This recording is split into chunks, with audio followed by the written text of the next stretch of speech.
इमाम मेहदी का लश्कर और ईरानी मुजाहिदीन। अस्सलाम वालेकुम नाज़रीन, दुनिया में जंग की आग बड़ी तेजी से भड़क रही है और इस आग में मजीद शिद्दत आने वाली है। हालात वाकयात को देखते हुए कहा जा सकता है कि जल्द ही इन मामूली जंगों का रुख ऐसे भयानक तरीके से तब्दील होने वाला है कि हर शख्स जो जंग का मुतमन्नी और दूसरों का तमाशा देखकर हंसने वाला है, अपने सर पर हाथ रखकर रोता हुआ नजर आएगा।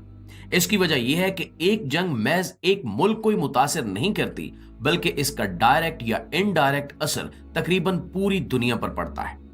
आज के इस दौर में जब दुनिया ग्लोबल विलेज बन चुकी है, ये बात कहना शायद कुछ अजीब लगे, लेकिन हकीकत यह है कि दुनिया के ग्लोबल विलेज बनने की वजह से ही तमाम ममालिक एक दूसरे पे किसी न किसी मामले में इन्हिसार करते हैं। दुनिया में जंगो जदल और खून खराबे की बढ़ती हुई ये कैफियत दुनिया के आखिरी वक्त की जानिब इशारा है और आज की इस वीडियो में हम इसी आखिरी वक्त की एक इंतहाई अहम निशानी के खरूज के बारे में डिस्कस करने जा रहे हैं। हम में से बहुत सारे लोग इस बात पर यकीन रखते हैं कि इमाम मेहदी जल्द ही जाहिर होंगे और उनसे पहले दजाल जाहिर हो चुका होगा। अलबत्ता एक बात अभी तक क्लियर नहीं है कि इमाम मेहदी का लश्कर आखिर कहां से निकलेगा और कहां जाकर कयाम करेगा। आज की इस वीडियो में हम अहादीस मुबारका की मदद से मौजूदा दुनिया की तशरीह करते हुए इस बात की खोज लगाने की कोशिश करेंगे। तो आइए चलकर बाकायदा आगाज करते हैं। प्यारे साथियों, हमारे आका रहमतुल लिल आलमीन सरवरे कायनात मोहम्मद सल्लल्लाहु अलैहि वसल्लम का फरमाने आली शान है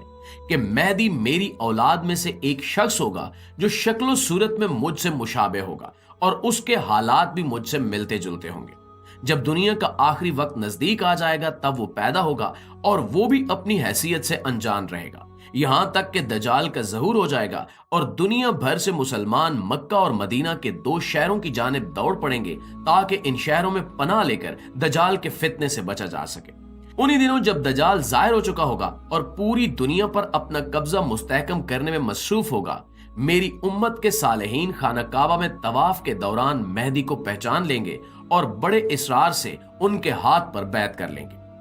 उस बैत के बाद मेहदी मेरी उम्मत की रहनुमाई करेंगे ताकि उस बड़े दजाली फितने पर काबू पाया जा सके। नबी करीम सल्लल्लाहु अलैहि वसल्लम के इरशाद मुबारका के मुताबिक यहां तक एक बात तो क्लियर हो गई कि इमाम मेहदी का ज़हूर खाना काबा में तवाफ के दौरान औलियाए कराम और सालेहीन की एक जमात के हाथों होगा जो उन्हें पहचान कर उनके हाथ पर बैत कर लेंगे।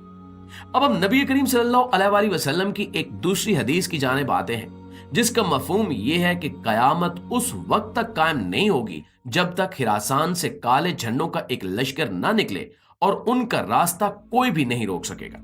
यहां तक कि वो शाम के शहर इलिया यानी मौजूदा बैतुल मकदस के शहर यरूशलेम में जाकर पड़ाव डाल दें और वहां पर मेहदी की सरदारी में दजाल की फौजों से मुकाबला करें।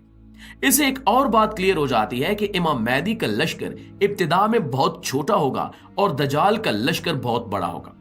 अब हम नबी करीम सल्लल्लाहु अलैहि वसल्लम की अहादीस की रोशनी में ये कयास कर सकते हैं कि इमाम मेहदी अपने साथ मुयस्सर आने वाले तमाम लोगों को लेकर मक्का से निकलकर शाम के शहर एलिया यानी मौजूदा यरूशलेम, जहां पर बैतुल मकदस और मस्जिद अक्सा वाक़े हैं, पहुंच जाएंगे। इमाम मेहदी की ज़हूर की खबर आनन फानन ऐसे ही पूरी दुनिया में फैल जाएगी जैसे दजाल के ज़हूर की खबर दुनिया में फैली होगी। अलबत्ता मुख्तलिफ अहादीस की बयान करदा निशानियों के मुताबिक हम इस बात का अंदाजा बड़ी आसानी से लगा सकते हैं कि दुनिया के मौजूदा बेहयाई और फहाशी से लबरेज हालात की वजह से मुसलमानों का ईमान निहायत कमजोर हो चुका होगा और वो जोक दर जोक दजाल के लश्कर में शामिल हो चुके होंगे। इसलिए बहुत कम मुसलमान ऐसे होंगे जो इमाम मेहदी के यरूशलेम पहुंचने तक उनके साथ होंगे। इमाम मेहदी के ज़हूर की खबर सुनकर खिरासान से काले झंडों पर मुश्तमिल लश्कर निकलेगा जो इनकी मदद करने के लिए एलिया जाएगा, जिसका मौजूदा नाम यरूशलेम है। इस बारे में किसी भी हदीस में सिराहत नहीं मिलती कि काले झंडों पर मुश्तमिल ये लश्कर किन लोगों पर मुश्तमिल होगा और ये कौन सी कौम होगी। अगर हम दुनियावी हालात का ही जायजा लें तो इस वक्त मशरिक़ वुस्ता और अरब खित्ते में कम से कम 2 दर्जन तंजीमें ऐसी हैं जिनके झंडों का रंग काला है।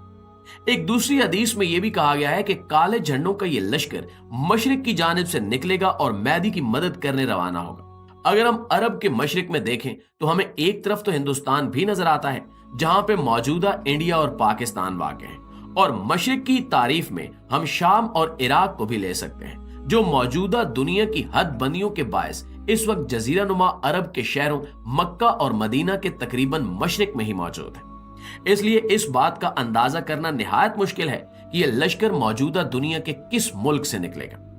अगर हम पहली बयान करदा हदीस के मुताबिक खिरासान की बात करें तो उस जमाने का खिरासान एक निहायत वसीओ अरीज इलाका था, जिसमें मौजूदा ईरान, पाकिस्तान और अफगानिस्तान का एक बड़ा हिस्सा शामिल होता है। यानी इन तीन मुल्कों के संगम पर मौजूद एक बहुत बड़ा इलाका उस जमाने में अलग हैसियत का हामिल था और खिरासान कहलाता था। अगर इसी लाइन पे सोचा जाए तो यह अंदाजा लगाया जा सकता है कि यह लश्कर किसी न किसी तरह अफगानिस्तान, ईरान और पाकिस्तान के उन लोगों पर मुश्तमिल होगा जो यहां किसी न किसी सूरत बरसरे पीकार हैं या अभी तक तारीकी में ही हैं और किसी भी हुकूमत के खिलाफ खुलकर सामने नहीं आए। अहादीस में मौजूद मुख्तलिफ आसार कराइन से यह बात भी वाज़ेह हो जाती है कि इस बात के इम्कानात ज्यादा हैं कि यह लश्कर उसी इलाके से निकलेगा। मौजूदा दुनिया के हालात देखते हुए इस बात को यकीन से कहा जा सकता है कि यह लश्कर ईरान और पाकिस्तान के मुल्हिका इलाकों से ही रवाना होगा और नबी करीम सल्लल्लाहु अलैहि वसल्लम की पेशगोई के मुताबिक इस लश्कर का रास्ता दुनिया की कोई ताकत नहीं रोक सकेगी। नाज़रीन, अब अगर हम दूसरी जानिब देखें और मौजूदा दुनिया की नई हदबंदियों और सरहदों की जानिब नजर दौड़ाएं तो हमें शाम और इराक भी इस हवाले से मौजू नजर आते हैं। इसलिए यह बात भी अंदाजे से दूर नहीं कि हो सकता है कि इमाम मेहदी की मदद करने वाला लश्कर उसी इलाके से निकले और मौजूदा यरूशलेम पहुंचकर कयाम करे और वहां पर इमाम मेहदी की सरदारी और उनकी इत्तिबा में दजाल की फौजों के खिलाफ जंग का आगाज हो। नाज़रीन गिरामी, अब अगर हम इस बात पर गौर करें कि आखिर काले झंडे वाले ये अफराद और ये लश्कर कौन सा होगा तो इसकी भी दो मुमकिन तौजीहात बयान की जा सकती हैं। अव्वल तो अगर हम इसी बात पर क्यास करें कि ये इन्हीं तंजीमों में से कोई लश्कर होगा और ये अरब और मशरिक वुस्ता के इलाकों में तागूती ताकतों के खिलाफ सरगर्म है, तो फिर इस बात की भी दो मुमकिन सूरतें हो सकती हैं। पहली सूरत तो ये हो सकती है कि ये तमाम तंजीमें जिनके झंडों का रंग स्याह है वो मुत्तफिका तौर पर अपनी अपनी तंजीमों को यकजा कर लें और एक बड़ी तंजीम बनाकर एक बड़े लश्कर की शक्ल में इमाम मेहदी की खिदमत में रवाना हो जाए। इसके अलावा दूसरी मुमकिन सूरत ये भी हो सकती है कि जिस लश्कर की बाबत हदीस में इशारा किया गया है वो लश्कर अभी किसी तंजीम की शक्ल में दुनिया में मौजूद ही ना हो और उसके अफराद खुफिया तौर पर एक दूसरे से राब्ते में हो और इमाम मेहदी के ज़हूर के मुंतज़िर हो। अब आने वाले वक्त में क्या होगा और ये लश्कर कौन सा होगा, किन लोगों पर मुश्तमिल होगा और कहां से निकलेगा, ये बातें तो जाहिर है कि वक्त के साथ साथ ही मजीद वाज़ेह होंगी। अलबत्ता हमारी अल्लाह रब्बुल इज़्ज़त से दुआ है कि वो इस कुफ्र इस्लाम के मार्के में हमें हक के साथ खड़े होने की तौफीक अता फरमाए और हमारे ईमान को इतना मजबूत कर दे कि हम जान की परवाह किए बगैर अल्लाह की राह में उसके दीन की सरबुलंदी की खातिर लड़ सकें। आमीन सुमा आमीन।